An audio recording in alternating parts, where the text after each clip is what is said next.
Hi everyone, my name is Mark Moykins from Big Mountain Studio, and today I am in Yellowstone National Park. And as you can see, there are a lot of hot springs and hot pools in this area. It's super cool.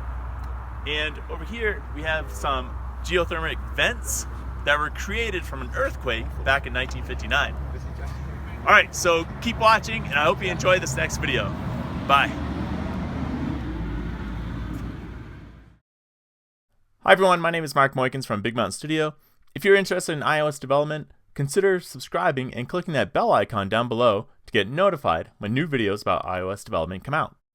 Okay, a few videos ago we were talking about creating a theme class for your app.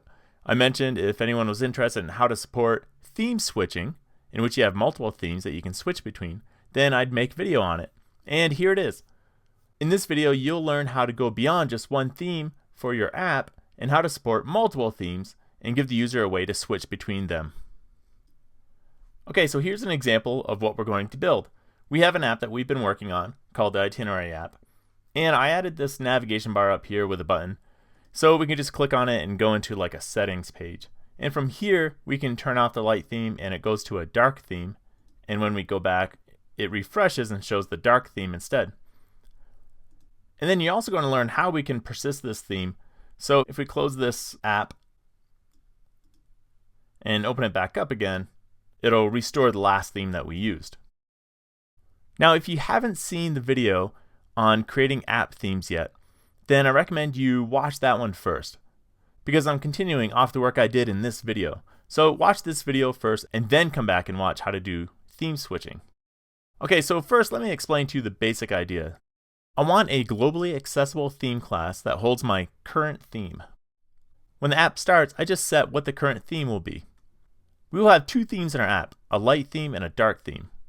I'm going to use a class that defines the fonts and colors we'll be using. Both of these theme classes will conform to the same protocol.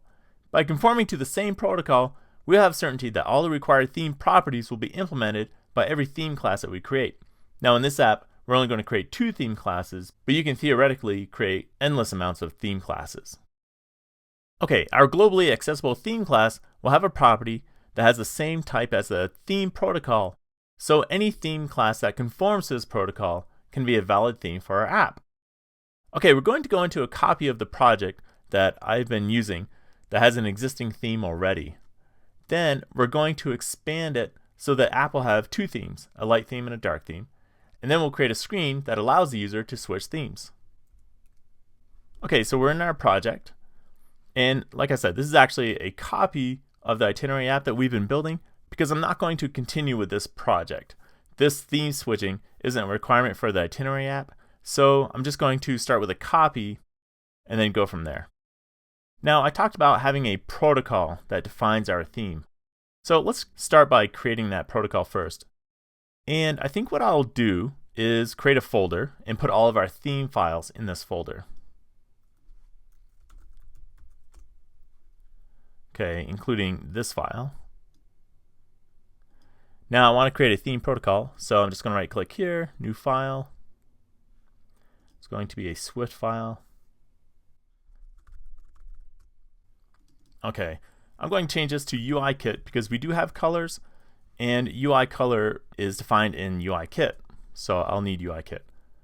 Now I want to create a protocol, so I start with the word protocol instead of the word class. Okay, and the protocol is kind of like a blueprint. It defines which functions or properties that some class will have to conform to or adopt or implement. And if we look at our theme class here, let's just do this. One of my subscribers gave me this helpful tip. They say if you hold down Option and click on another file, then it opens it up in the Assistant Editor, which is super cool. I've been using that a lot lately. So whoever suggested that, thank you so much for it. It's been super helpful.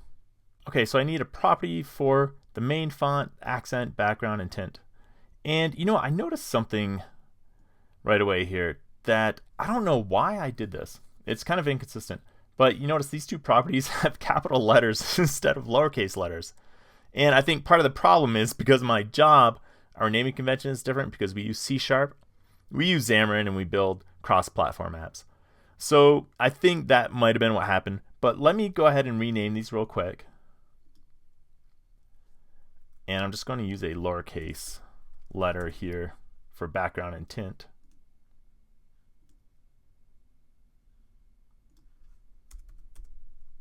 There we go. Okay, so let's create some properties for our protocol, starting with the main font name. And that will be a string. And it's just going to be read-only. So I'm just going to say all it needs is a getter. We're not going to be setting the property. And then I'll create properties for the accent, background, and tint. Okay, so there's our theme protocol. So before I mentioned that we're going to have two themes, a light theme and a dark theme. So I'm going to create two more classes that implement or conform to this theme protocol.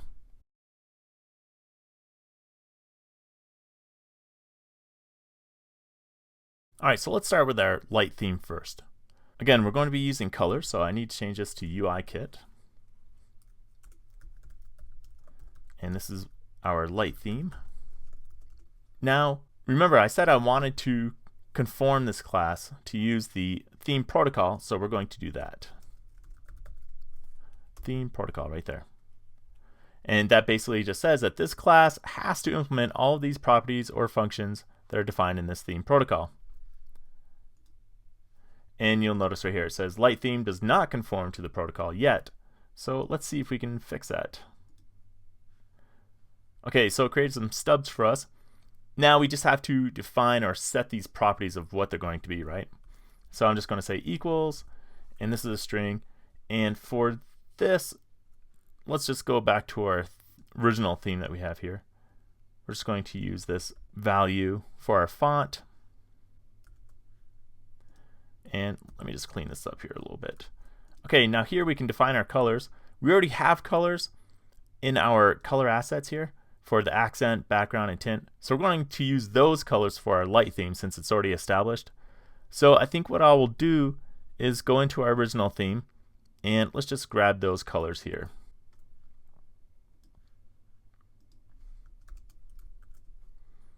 We have our accent. And I'm going to do a really bad practice of copying and pasting. It's only considered bad practice if you forget to change something after you're done pasting it, which I've done before. Okay, and then we'll use, no, that's tint. Okay, what's it saying here? Oh, it needs to explicitly unwrap it, so let's just fix that. Because what can happen is the UI color, if it doesn't find this tint, like right here, if it doesn't find that tint, then it could return a nil. So we know it exists, so we're just going to explicitly unwrap it.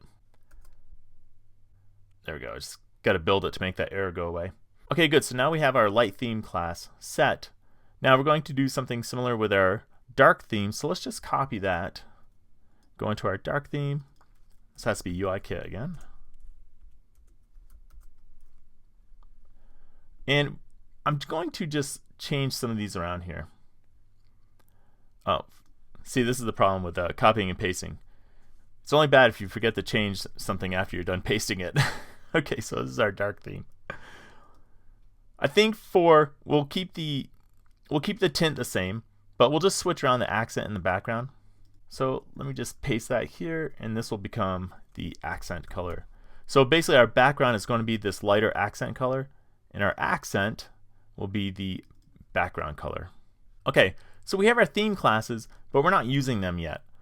Now let's take a look at our plan again. Okay, back at our basic idea, we created the light theme class, the dark theme class. They both conform to the theme protocol. Now for our current theme class, we just want a property that holds what the current theme is. And I'm going to show you how to do that. What I'm going to use is this theme class right here. And then we're going to have a static variable. But this time, let's delete all this. We're just going to have a property called current. And I'm changing it to a var because we'll have to be able to change this variable value. And we know it's going to conform to the theme protocol. So any class that conforms to this theme protocol, we can set as a theme. And by default, I'm going to make it a light theme. Okay, everything looks good, except now our project should break when I try to build it because it's still trying to reference this old theme class. But now it has to reference theme, current, and then one of the properties in our theme protocol. So let's just build it, see where all the errors are. Okay, we've got 4 errors, and let's just go through and update these. Okay, for our floating action button, we just want to come in here and say access the current theme, which could be light or dark, and take the tint from that. And same with these. Access the current theme and get the main font name. Access whatever the current theme is here, get the accent color, and access the current theme and get the background color. Okay, it's built that, make sure it works. Alright, looks like everything builds, no more errors. Okay, now let's go ahead and let's build a settings view controller where we can switch the theme.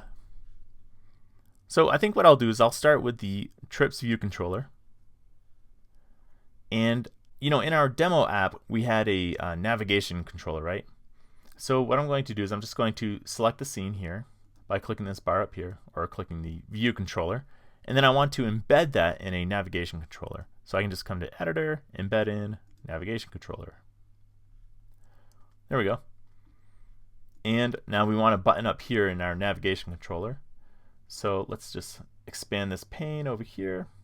And I'm just going to search for a button. It should bring up all my button options. And I want this one right here, which is a bar button item. Not the regular button, but the bar button item. This is a button that goes in some kind of bar. Okay, and then I'm just going to come up here to System Item, and I'm going to change this to one of the icons that they give us. These are a bunch of built-in icons that I don't have to supply an image for. So I'm just going to change it to Compose, and it gives us this icon for free. Okay, so we need a new scene, so let's add that.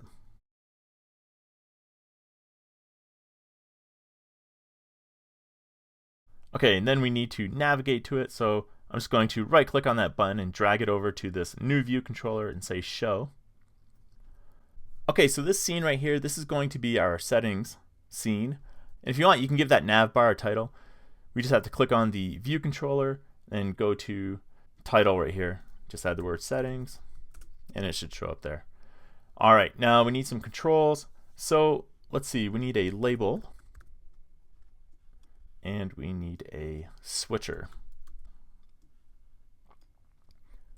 Now to quickly format these, get them in the right place, I'm just going to embed them in a stack view. We'll give that stack view some constraints. All right, and I think that'll do it for now. For the label, let's change that to light theme. So the idea is light theme is on by default. All right, now what I'm going to do now is, the way I like to structure my projects is I like to only have one scene on one storyboard. And right now, as you can see, I have 2 scenes on a storyboard. Having one scene per storyboard helps with a couple of things. Helps with organizing your project so your storyboard doesn't get cluttered. And if you have a slower performing Macintosh, it will slow down Xcode a lot if you have a lot of storyboards on there, or if you have a lot of scenes on your storyboard. And also it helps with merge conflicts. And what I mean by merge conflicts is if you have more than one person working on your project and you both make changes to the same storyboard, it's very hard to merge them together and to sort them out. So one of the things that developers hate about storyboards is merging them, because you run into merge conflicts and they're very difficult to sort out. So having scenes and their own storyboard, and when I say scene, I mean what some people call like as a view controller. You know, it says settings, scene, trips, view controller, scene. That's what a scene is. It's basically its own picture or its own screen in your app. So if you have one scene per storyboard, then it greatly reduces merge conflicts and slowdowns in Xcode. So let's do that. Let's extract this into its own storyboard, and the way you do that is go to Editor and you click on Refactor to Storyboard. And then we need to give it a name. This is our settings view controller. So I'll just rename that to settings.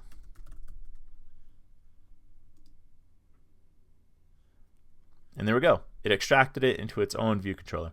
If we come back here to the trips view controller, you see it has a reference, and this is what's called a storyboard reference right here. Yeah, right here, storyboard reference, and it tells you what storyboard it goes to. So that's cool. That's what we want. And you can see we're in a folder, trips view controller. So we're going to create our own folder called the settings view controller. and we'll just store it in there. The reason why I like to put it in its own folder is because I like to group up the storyboards with their view controllers. So that's the next thing we need to add is a view controller file, a class, to represent this scene. And I'm just going to change this to view controller. Okay, and I think you can see the convention here. The storyboard and the view controller both have the same name, just different extensions, and same with here. The storyboard and the view controller have the same name, just different extensions. It really helps organize. I really like this method of organizing my project. So let's go in here, and we need some things in here, right? Now I need to respond to that switching of the theme, so I'm going to need an action for that. So let's first start by creating that action. Okay, but before I do that, I have to tell this scene who its view controller is. So I'm just going to select the scene, then go into the identity inspector, and then select the settings view controller here. All right, good. Now this scene is related to this settings view controller. So let's create that action outlet. And I'm just going to hold down Option and click on that settings view controller. Then I'm going to right click on that switch and drag it. Got to get down here somehow. There we go. I don't want an outlet, I want an action. And what do we want to call it? I'll just say theme changed. And we need the UI switch in this case, so let's connect that. All right, there we go.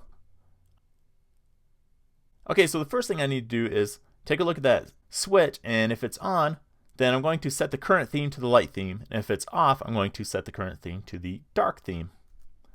So if, and I can just look at the sender is the switch. If the switch is on, then I want to set the theme, which is our theme class right here. Remember, current holds the current theme, and so I'm just going to set that to the light theme. And I can do this because remember, current is just the protocol, right? The theme protocol, but the light theme implements or conforms to the theme protocol, so this will work. Else.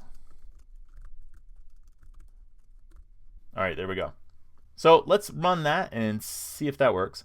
But actually, you know what? There's no way to test it right now because we're not changing any colors of anything. So let's just do this. Let's change the view's background color on this page just to test if it works. To background color. And then after I'm done changing it, I want to update that background color again, right? So you know what I'm going to do is I'm just going to extract this. Let's refactor this. Extract a method, and we'll call it apply theme. I hate when it does this. It puts it right up at the top. I kind of like it at the bottom. There we go. Let's clean this up. Okay, and after we're done changing the theme, we will apply the theme. All right, let's see if that works. I'm just going to change this to the iPhone X because I think I have that simulator loaded already.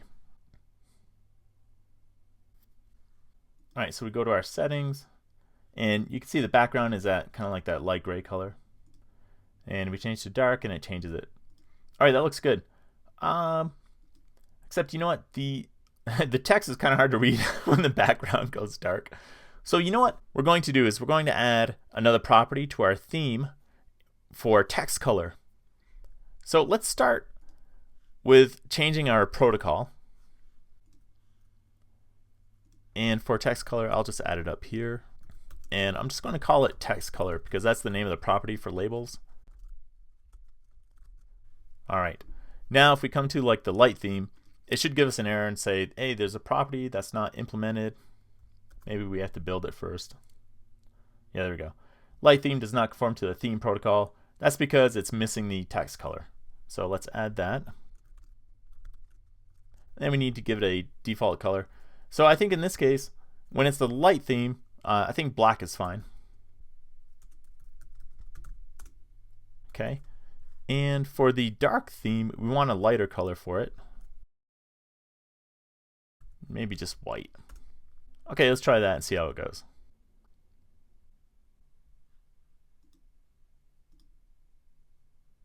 But of course we have to actually add code to update that text color, right? Okay, so let's go in there and do that real quick.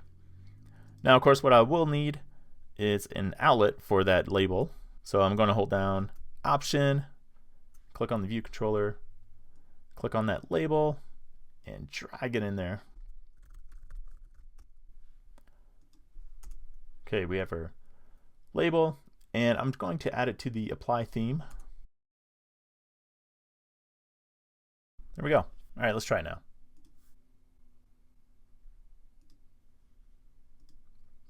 Perfect. Okay, so the next problem that we'll notice is when we come back here, it doesn't change the theme. And if I close the app, just hold down, close it, and then run it again, we notice it doesn't retain which theme we were on. So it doesn't remember anything. So the first problem is this scene isn't getting updated. So let's go into that view controller and maybe create another function like we did here called apply theme, which will update the theme to the current theme that we're using. And the reason why it's not updating either is because it already drew and the table already loaded. So when we come back to it, the table doesn't get reloaded or anything like that. So let's go into our view controller here. And so let me ask you, where do you think would be a good place to update, say, the background color for this scene or this view controller? You might think view did load, but view did load only happens one time when it's first loaded. And we're using a navigation controller, so the view did load doesn't get run again when we navigate back to this scene. So we need another function, and I think one that'll work is the view did appear, because that gets run every time the view gets shown. Right here, we'll use this one right here. And we need to call the super like that. Okay, so we're overriding the view did appear, and we're going to add our own code, but we're also calling the view did appear of the base class, which is in here. That's why we need the super, because you don't know if the view controller has its own code that gets run on view did appear, so it's good to just call that first and then call your own code.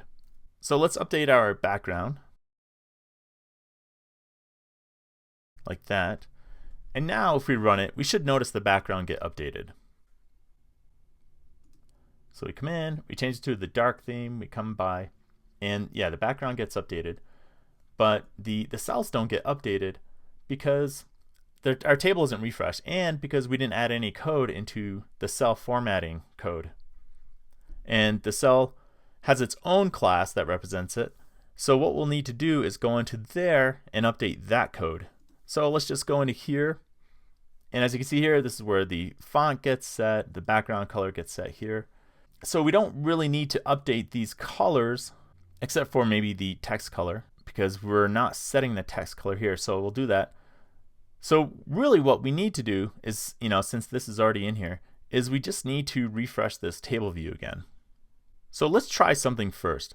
Let's go back into our view controller. And when we run view did appear, let's just reload that data. So I'm going to take that out of view did load and stick it down here.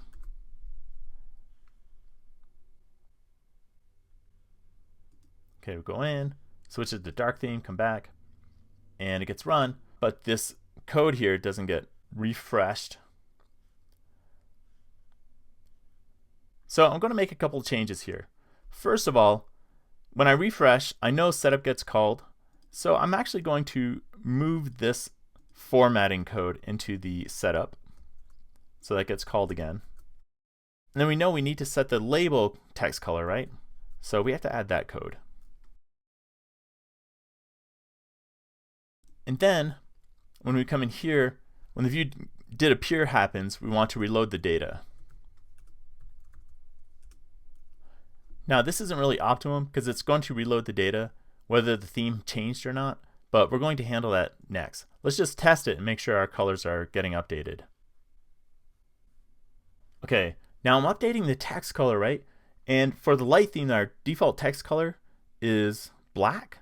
So that's why this is getting updated to black. And this is something we're going to have to handle. We're going to have to add another property to our theme because sometimes you have, like in this case, you have text that is on a light background, and sometimes you have text that is on a dark background. So it's always good to have two colors for your text. Text that shows up on dark backgrounds and text that shows up on light backgrounds. So let's go into our theme, or into our protocol, and let's add another color to represent the text that's in a cell.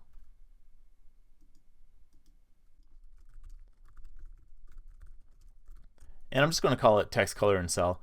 You could call it like text color on dark background, and you could maybe refactor this so it's text color on light background. It's up to you.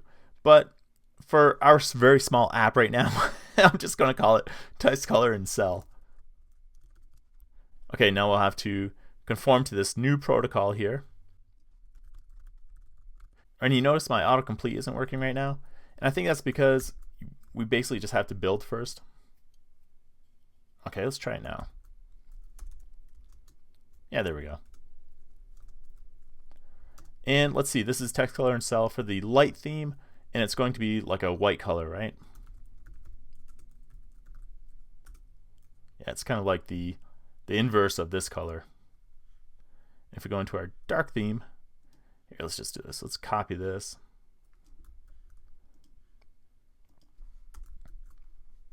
And we'll change this to black. All right, let's try it now. Oh, no, that's not going to work because we're not referencing that color yet. So we need to go back into our cell, and instead of referencing text color, it's going to be text color in cell. Okay, now it should work. All right, good.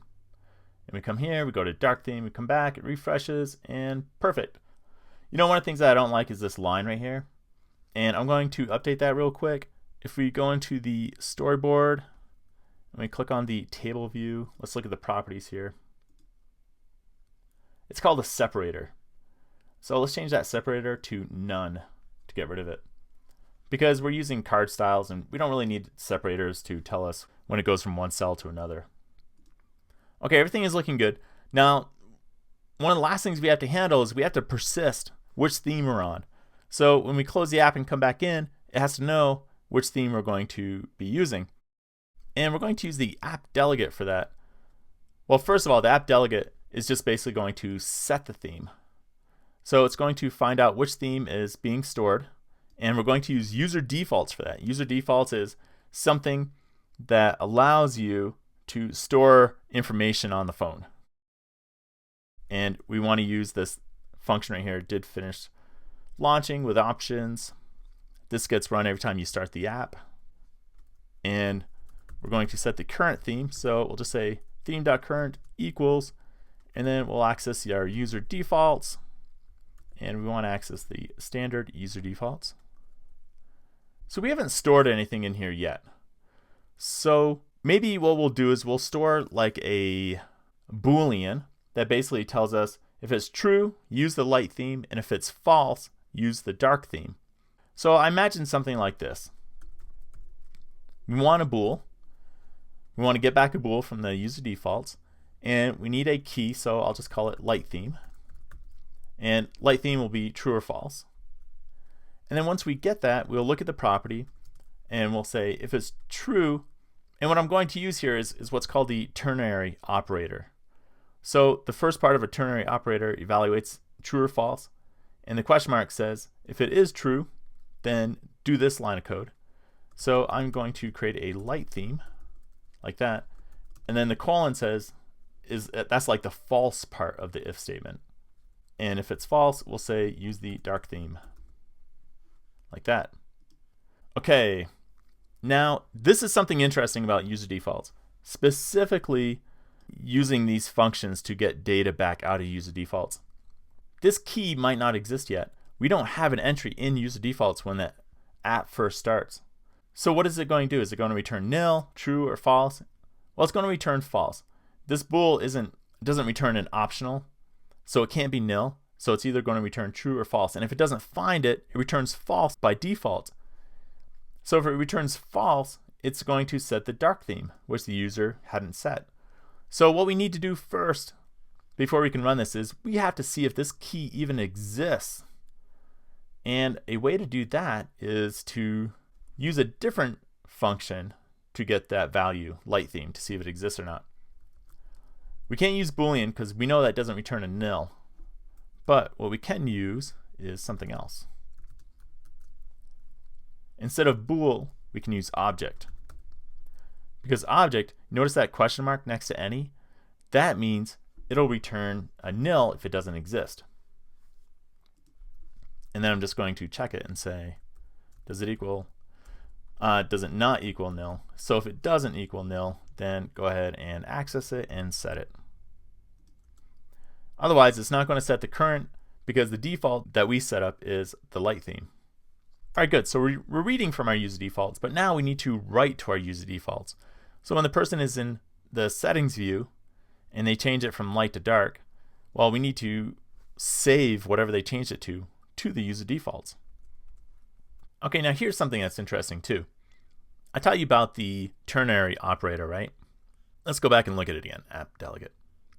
So ternary operator is, this is the if condition, and question mark, true, and then colon, and then false. So in knowing that, if we look at this if statement right here, can you think of how we could use the ternary operator in this case? Yeah, we can actually make this one line of code, right? We can just say theme.current equals, and then we just take a look, what's our if condition in this case? It's sender.isOn. And then if it's true, if it is on, then we want to return the light theme, else return the dark theme. There we go. And this line pretty much does the same thing as these 5 lines right here. So we can delete that. Okay, now let's save this setting to user defaults. So again, I'm just going to access user defaults and then the standard user defaults. And then I'm going to use the set keyword. And as you can see, set can set any of these values right here. So we want bool, we want to set a bool. And our value is in the sender.isOn. That'll either be true or false depending on how the switch looks. And the key we want to keep consistent. So let's go back here and let's just copy this key. Another good practice that would be wise is we could extract this into a variable, like a global variable, and then just access that string value. So let's just paste that there. Okay, good. So now we should be saving it. So let's test that out. Okay, we come in here and there's something wrong, right? So when we came in here, it automatically set it to the dark theme. So I think we messed up something in our app delegate. Is object, if it does not equal nil. So what I think happened is in the beginning of this video, I showed you what we're going to build. And so I think I ended off on the dark theme and it saved it to user default. So then when I ran the app again, it's using that value from the demo app because it's the same project. But that's okay. What we can do is we'll just reset it.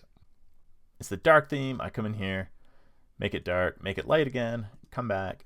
It's the light theme again. And if I close it, then open it back up again, it's still the light theme. All right, good. And let's just check the dark theme, make sure that gets saved. Start it up again, and it's the dark theme. Okay, there you go. All right, great. That's all we have for theme switching. Just remember, the key is to create a protocol for your theme, and then just add as many themes as you want that conform to that protocol. And however your users select it, by either a switch, turning it on and off, or maybe you have 3 or 5 themes, you can create different ways of having them select the theme that they want, then apply that theme throughout your app.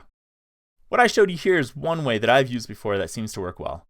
There are many other ways and CocoaPods and frameworks that can help you with this as well. So be sure to explore those and see what works for you.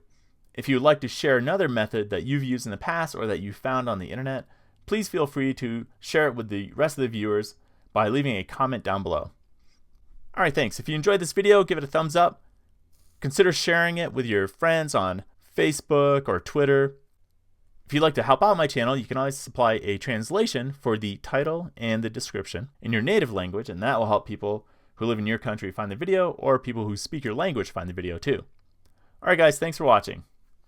Hi everyone, my name is Mark Moykins from Big Mountain Studio. Today I am in Yellowstone National Park in Wyoming, and as you can see, there's a lot of geothermal activity here. We have a hot pool behind us, bubbles, hot water coming out. And then over here we have vents where something's happening. I don't know. You can see steam vents because it's really hot. Nice.